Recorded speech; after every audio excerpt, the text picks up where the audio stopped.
శ్రీమన్మహాగణాధిపతయే నమః. మహాశివరాత్రి పర్వదిన శుభాకాంక్షలు తెలియజేస్తూ ఆ యొక్క ఈశ్వరుని ఒక్కసారి స్మరణ చేసుకుందాం.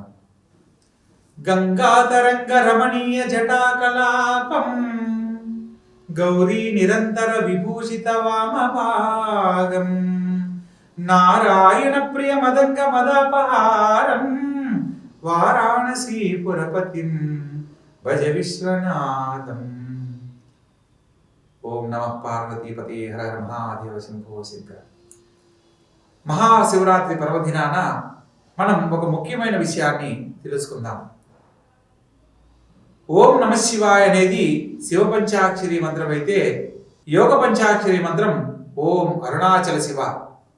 ఎవరి జీవితంలో అయితే ఈ యొక్క అరుణాచల శివ అనే మంత్రాన్ని ప్రతినిత్యము స్మరణ చేసుకుంటారో ఆ రుణం అంటారు. రుణం అంటే అప్పు, అంటే పూర్వజన్మకు సంబంధించినవి. అరుణం అంటే పూర్వజన్మకు సంబంధించినవి ఏదైనా కూడా దోషాన్ని పోగొట్టుకోవడము, ఈశ్వరానుగ్రహంతో మోక్షాన్ని పొందడం. ఎటువంటి అంటే పునర్జన్మ నజాయితే అంటారు. మరలా జన్మ లేని జీవితాన్ని పొందాలి అంటే ఒక ఈశ్వరానుగ్రహంతో మాత్రమే పొందడానికి అవకాశం ఉంటుంది. కాబట్టి మనము ప్రతి నెలలో మాస శివరాత్రి పేరుతో నెలకొక శివరాత్రిగా మనం ఈశ్వరుణ్ణి ఆరాధిస్తూ ఉంటాం. అటువంటి సందర్భంలో మాఘమాసంలో బహుళపక్షంలో ఈ యొక్క చతుర్దశి తిథిని మహాశివరాత్రి అంటారు.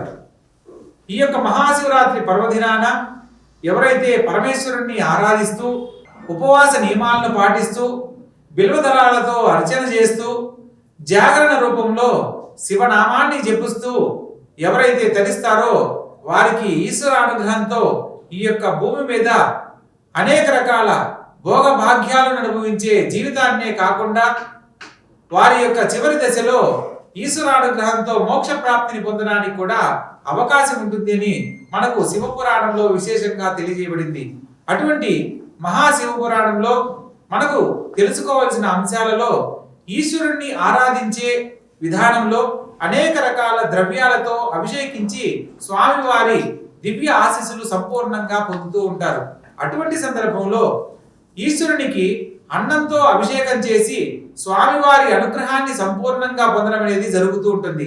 అన్నాభిషేకం పేరుతో మిడ్ నైట్ లో ఈ యొక్క మహాశివరాత్రి పర్వదినాన ఈశ్వరుని యొక్క శివ కళ్యాణానికి సంబంధించిన విశేషమైన కథను తెలుసుకొని జాగరణ రూపంలో స్వామివారి దివ్యనామాన్ని స్మరణ చేస్తూ ఎవరైతే ఈ యొక్క అభిషేక దర్శనాన్ని చేసుకుంటారో వారికి శివానుగ్రహం సంపూర్ణంగా లభిస్తుందనేది మనకు శాస్త్రం వివరంగా తెలియజేసింది.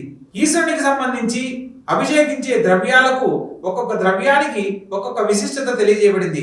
ఎవరి జీవితంలో అయితే ఆరోగ్యరీత్యా సమస్యలతో ఇబ్బంది పడుతున్నారో వారు ఈశ్వరుణ్ణి ఆవు పెరుగుతో కనుక అభిషేకించినట్లయితే సంపూర్ణమైన ఆరోగ్యాన్ని పొందడం జరుగుతుంది. ఎవరి కుటుంబంలో అయితే శుభ కార్యక్రమాలు జరగట్లేదనో లేదా శుభ కార్యక్రమాలన్నీ వాయిదా పడుతున్నాయని బాధపడుతున్నారో అటువంటి వారు ఆవు పాలతో కనుక ఈశ్వరుని అభిషేకించి సంపూర్ణమైన శుభ ఫలితాలు పొందడానికి అవకాశం ఉంది. అదేవిధంగా ఉద్యోగం కోసం ఎన్నో రకాల ప్రయత్నాలు చేస్తూ విఫలమవుతున్న వారు లేదా వ్యాపార రీత్యా ఎన్నో రకాల ప్రయత్నాలు చేస్తూ విఫలమవుతున్న వారు ఆ పరమేశ్వరుణ్ణి తేనెతో అభిషేకించి మనసులో ఉన్న కోరికను కనుక స్వామివారికి కనుక తెలుపుకున్నట్లయితే ఆ బోలాశంకరుడు వారి యొక్క కోరికను సత్వరమే తీరుస్తాడనేది మనకు వివరంగా తెలుసుకోవచ్చు. అదేవిధంగా చెరుకు రసంతో కనుక స్వామివారికి అభిషేకం కనుక చేసినట్లయితే ఉద్యోగంలో ప్రమోషన్స్, అదేవిధంగా ఉన్నతమైన జీవితానికి సంబంధించి ఎదురు చూస్తున్న వాళ్ళకి చక్కని అవకాశాలు కల్పించబడతాయి. ప్రత్యేకంగా ఈశ్వరునికి సంబంధించి అభిషేక ద్రవ్యాలలో అన్నంతో శివలింగాన్ని తయారు చేసి తేనెతో గనక అభిషేకించినట్లయితే సర్వ మనోవాంఛా ఫలసిద్ధి లభిస్తుంది. వారి వారి జీవితాలకు సంబంధించి ఏదైతే కోరుకుంటున్నారో అవి ఇళ్లలోనే అంటే వారి యొక్క జీవిత విధానంలో సంపూర్ణమైన ఫలితాన్ని పొందడానికి అవకాశం ఉంటుంది.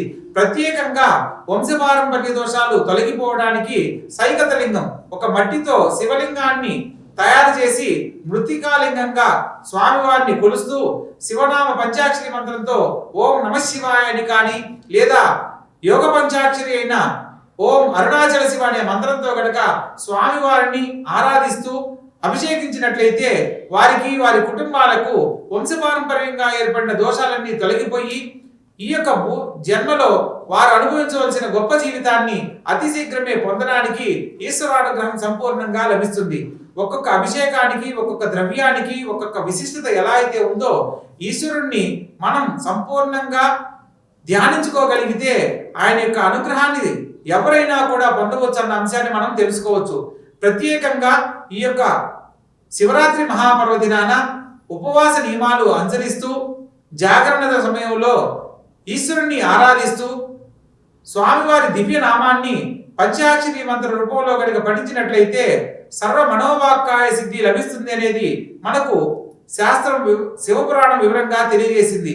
కాబట్టి ప్రతి ఒక్కరి జీవితంలో ఎదుర్కొంటున్న అనేక రకాల సమస్యల నుంచి సంపూర్ణంగా బయటపడడానికి ఏదైనా ఒక మహత్తరమైన వ్రతం కానీ పూజా విధానం కానీ ఉంది అంటే మహాశివరాత్రి నాడు ఆచరించే జాగరణ మరియు ఉపవాస నియమాలలో మనం పొందడానికి అవకాశం ఉంది.